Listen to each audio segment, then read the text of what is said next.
मनुष्य एक पालतू या सभ्य जानवर है, फिर भी उसे उचित शिक्षा और भाग्यशाली वातावरण की आवश्यकता होती है, और फिर सभी जानवरों में वह सबसे दिव्य और सबसे सभ्य बन जाता है। लेकिन यदि वह अपर्याप्त या अल्प शिक्षित है, तो वह सांसारिक प्राणियों में सबसे क्रूर प्राणी है। अशिक्षित रहने से बेहतर है अजन्मा होना, क्योंकि अज्ञानता ही दुर्भाग्य की जड़ है। बुद्धिमान व्यक्ति हमेशा उसके साथ रहना चाहेगा जो उससे बेहतर है। जो शांत और प्रसन्न स्वभाव का है, उसे शायद ही उम्र का दबाव महसूस होगा, लेकिन जो विपरीत स्वभाव का है, उसके लिए जवानी और बुढ़ापा समान रूप से बोझ है। जैसे मिथ्याचारी या मनुष्यों से नफरत करने वाले होते हैं, वैसे ही मिथ्या विज्ञानी या विचारों से नफरत करने वाले भी होते हैं। वह व्यक्ति जो खुशी की ओर ले जाने वाली हर चीज को खुद पर निर्भर करता है, न कि दूसरे लोगों पर, उसने खुशी से जीने के लिए सबसे अच्छी योजना अपनाई है। यह संयमी व्यक्ति है, मर्दाना चरित्र वाला और बुद्धिमान व्यक्ति है। जिस व्यक्ति को पता चलता है कि अपने जीवन में उसने बहुत सारे गलत काम किए हैं, वह अक्सर रात में भयभीत होकर जाग उठता है, जैसे कोई बच्चा बुरे सपने देखता है और उसका जीवन पूर्वाभास से भरा है। परंतु जो मनुष्य यह जानता है कि कोई गलत काम नहीं करता, वह प्रसन्नता और बुढ़ापे के सुख से परिपूर्ण रहता है। जो लोग अपनी संस्कृति की छाया और झूठ से परे देखने में सक्षम हैं, उन्हें कभी भी समझा नहीं जाएगा। जनता द्वारा उन पर विश्वास करना तो दूर की बात है। एक वीर सैकड़ों में पैदा होता है, एक बुद्धिमान व्यक्ति हजारों में पाया जाता है, लेकिन एक निपुण व्यक्ति 1,00,000 लोगों में भी नहीं पाया जा सकता। किसी ऐसे व्यक्ति को कभी हतोत्साहित न करें जो निरंतर प्रगति करता हो, चाहे वह कितनी ही धीमी गति से क्यों न हो।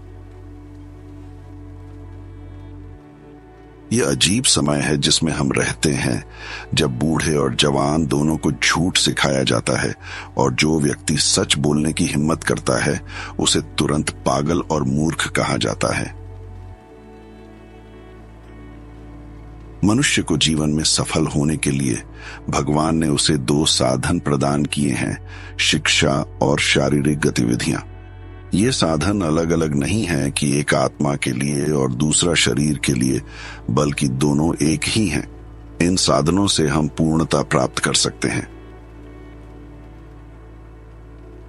बुद्धिमान लोग बात करते हैं क्योंकि उनके पास कहने के लिए कुछ होता है, मूर्ख इसलिए क्योंकि उन्हें कुछ कहना होता है। मैंने मन में सोचा, मैं इस आदमी से अधिक बुद्धिमान हूं।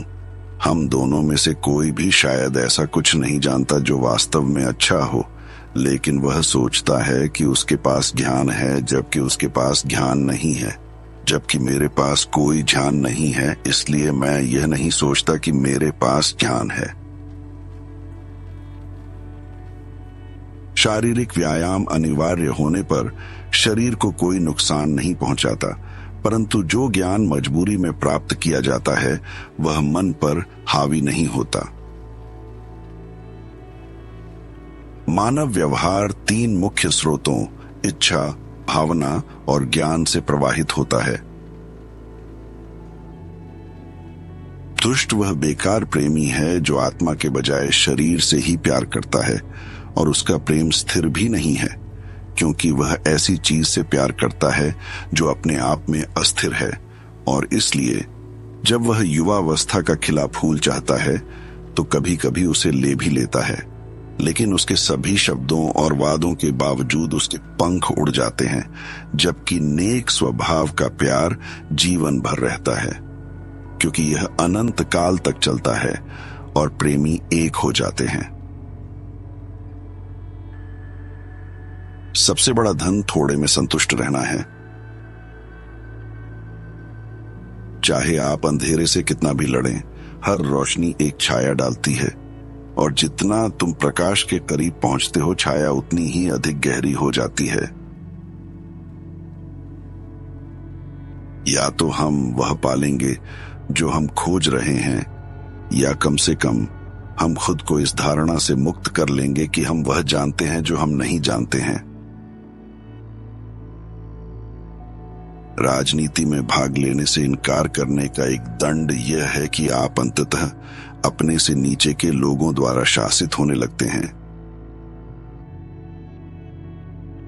पुरुषों की 3 श्रेणियां हैं: बुद्धि के प्रेमी, सम्मान के प्रेमी और लाभ के प्रेमी। हम में से हर किसी में, यहां तक कि जो सबसे उदारवादी प्रतीत होते हैं, उनमें भी एक प्रकार की इच्छा होती है जो भयानक, जंगली और अराजक होती है। मनुष्य बुद्धि से नहीं, परंतु बुद्धि के घमंड से भर गए, इसलिए अपने साथियों पर बोझ बन गए।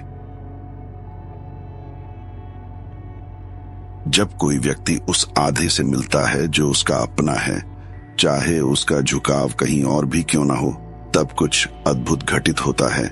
दोनों की इंद्रियां प्यार, एक दूसरे से जुड़े होने की भावना और चाहत से प्रभावित होती हैं, और वे एक क्षण के लिए भी एक दूसरे से अलग नहीं होना चाहते।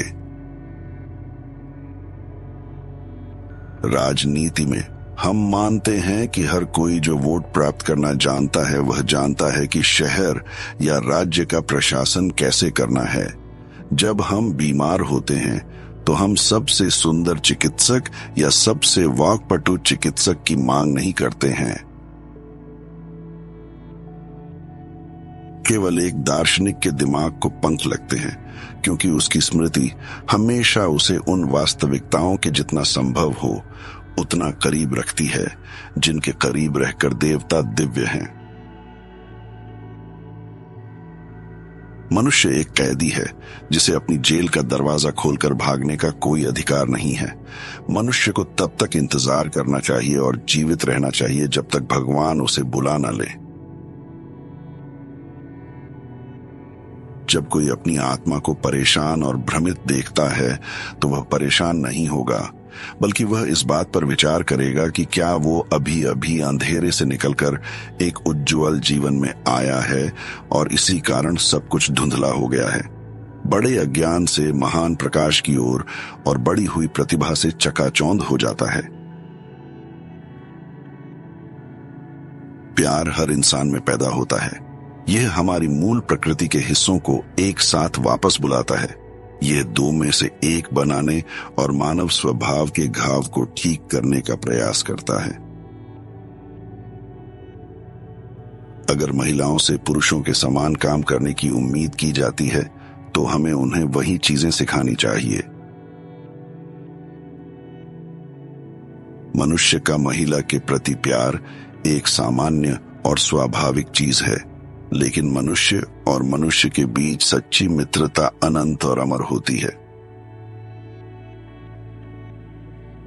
किसी बच्चे को बलपूर्वक या कठोरता से सीखने के लिए प्रशिक्षित न करें, बल्कि उन्हें उस चीज के द्वारा निर्देशित करें जो उनके मन को प्रसन्न करती है, ताकि आप सटीकता के साथ प्रत्येक की प्रतिभा के विशिष्ट झुकाव को बेहतर ढंग से खोज सकें।